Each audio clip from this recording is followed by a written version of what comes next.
찾으셨으면 한 절씩 교도가 읽도록 하겠습니다. 내 의의 하나님이여, 내가 부를 때 응답하소서. 곤란 중에 나를 너그럽게 하셨사오니 내게 은혜를 베푸사 나의 기도를 들으소서.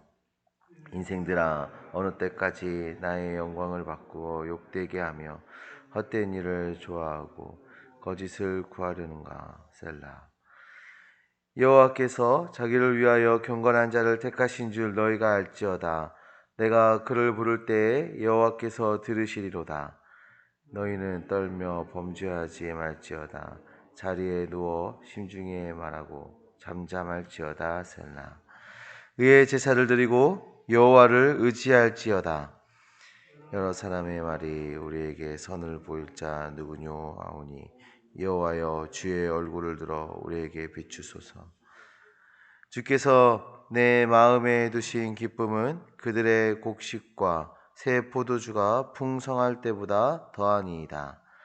내가 평안히 눕고 자기도 하리니 나를 안전히 살게 하시는 이는 오직 여호와시니이다. 아멘. 시인은 의의 하나님께 간구하면서 오늘 시편을 시작하고 있습니다. 하나님께서는 의로운 재판장이시죠. 우리는 의의 하나님에 대해서 이해할 때 무죄함을 밝히시는 분, 나의 옳음을 변호하시는 분, 정의의 하나님 등으로 이해할 수 있는데, 물론 이런 해석도 분명히 포함되고 맞는 해석입니다.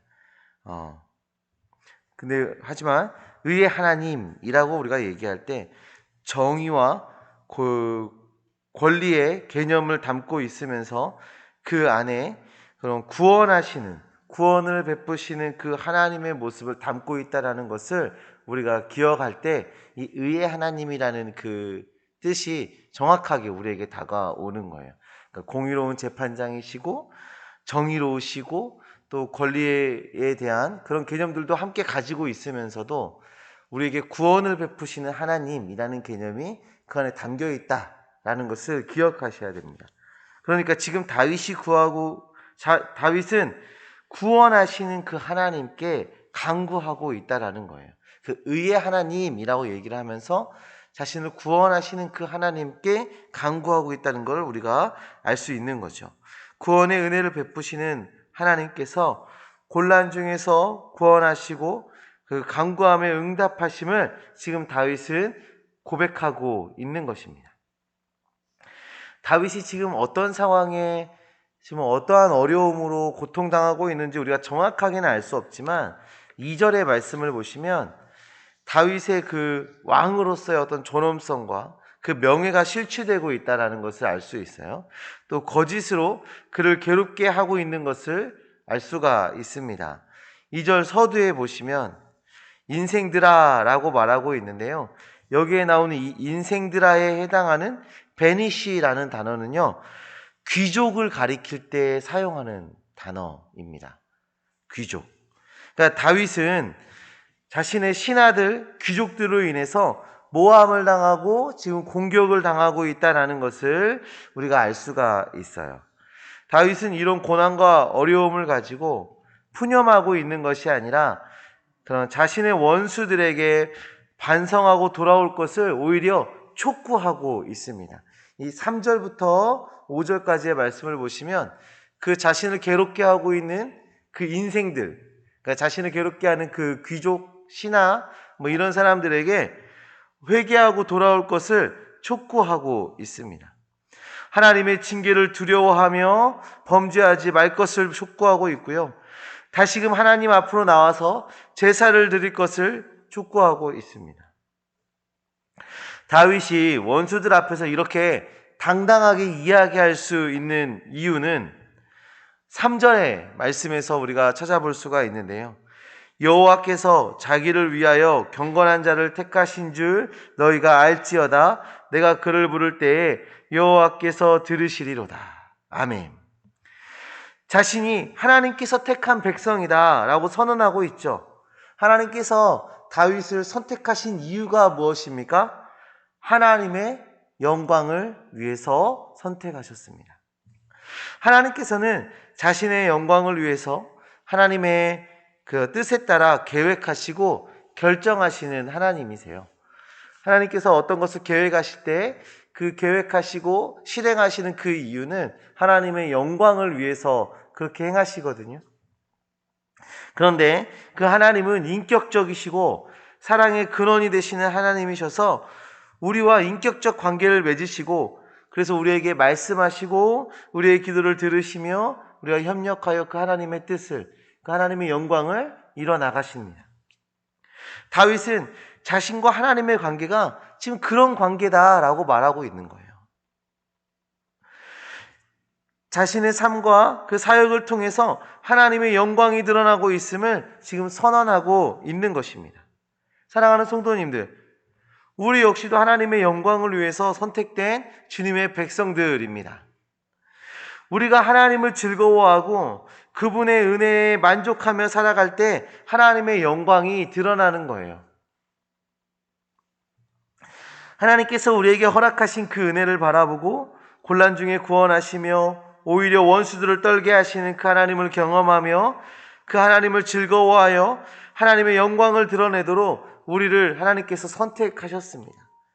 하나님의 선택하심대로 하나님을 즐거워하며 하나님께 영광을 돌리며 하나님의 그 영광을 드러내는 삶을 살아내시기를 간절히 소망합니다. 다윗의 그 1절에서 2절까지에 나오는 이 슬픈 그 애가가 7절, 8절에서는 변화되기 시작합니다. 기쁨으로 변화되기 시작합니다. 풍성한 추수보다 그 풍성한 추수의 그 즐거움보다 더 큰 기쁨을 선물로 받았습니다. 그리고 평안함과 안전을 선물로 받았음을 고백하고 있어요. 그런데 지금 원수에 대한 하나님의 심판, 또 회복, 이런 어떠한 결과가 나타났습니까?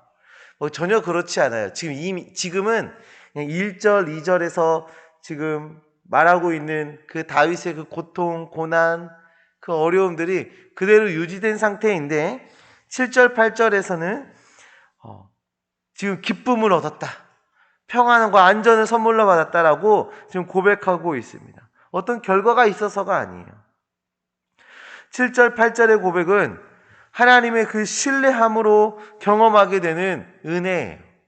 하나님을 신뢰하는 것으로 경험하게 되는 은혜. 비록 원수가 아직 날뛰고 있을지라도 하나님의 그 공의로우신 심판이 있고 구원하심이 있다라는 것을 신뢰하는 그 믿음으로 평안히 잠을 잘 수 있게 되었다라고 말을 하고 있는 겁니다. 사랑하는 성도님들, 하나님을 신뢰하는 것이 기쁨의 시작입니다. 하나님을 신뢰하는 것이, 하나님의 은혜를 기대하는 것이 평안과 안전의 시작인 것입니다.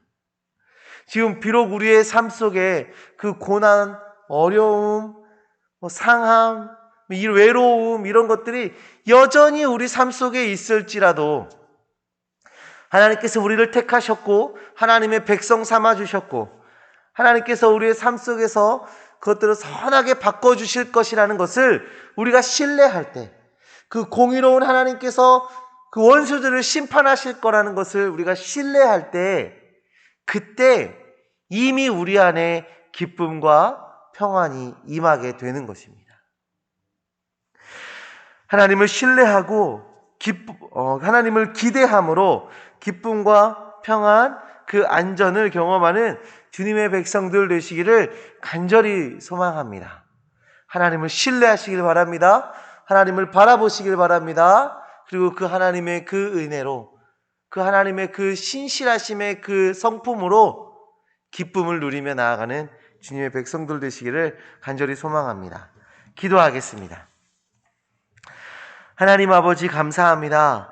하나님, 우리를 주의 백성 삼아주셔서, 우리를 주의 자녀 삼아주셔서 공의로운 하나님, 심판의 하나님, 정의의 하나님, 또 우리를 구원하신 그 하나님을 신뢰하고 그 하나님을 기대하며 살아갈 수 있게 하신 것 정말 감사합니다. 하나님, 우리 성도님들 삶 속에 어렵고 힘들고 아프고 고통스럽고 슬프고 외로운 그런 상황들이 여전히 우리 삶 속에 남아 있습니까? 하나님, 우리가 하나님 바라보며 하나님 신뢰하며 나아갑니다. 하나님께서 그것을 다 바꾸시고 그 안에서 승리를 경험케 하실 것이고 그 안에 하나님의 정의를 드러낼 것이며 그 안에 하나님의 구원을 드러낼 것을 우리가 신뢰하며 나아갑니다. 하나님, 우리 안에 평안한 잠을 허락하여 주시고 기쁨의 고백을 허락하여 주시옵소서. 하나님을 드러내며 하나님께 영광 돌리며 살아가는 주의 백성 되게 하여 주시옵소서.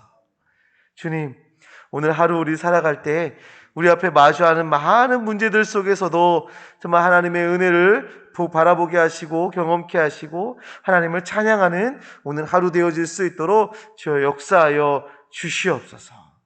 주님께서 이 모든 것 다 이루신 줄 믿습니다. 예수 그리스도의 이름으로 기도합니다. 아멘.